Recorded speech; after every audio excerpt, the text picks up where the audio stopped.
Hey there, tech enthusiasts.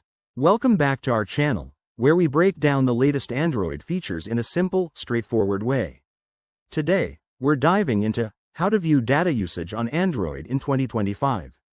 With data plans evolving and becoming more data intensive, keeping track of your usage is essential to avoid those surprise overage fees. Let's jump right in. First things first, grab your Android device. Whether it's a Samsung, Google Pixel, or any other brand running the latest Android OS. Start by unlocking your phone and heading to the Settings app. You know, that gear icon that's usually on your home screen or in your app drawer. Once you're in Settings, scroll down until you find the Network and Internet section. This is where all the magic happens for managing your connections. Tap on Network and Internet, and then look for Data Usage or Mobile Data.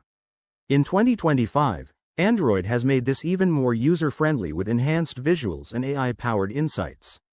You'll see a breakdown of your data consumption over different time periods, like daily, weekly, or monthly. For a deeper dive, select App Data Usage to see which apps are hogging the most data. Think social media or streaming services. Pro tip: if you're on a limited plan, set up data warnings or limits right here. Just hit the Set Data Limit option and customize it to your needs. This way, your phone can alert you before you exceed your allowance.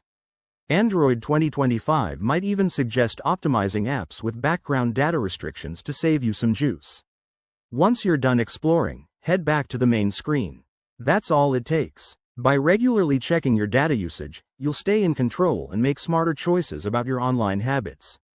If this tutorial helped you, give it a thumbs up, subscribe for more tech tips, and hit that notification bell. Drop a comment below if you have questions or want us to cover another topic. Thanks for watching, and see you in the next video.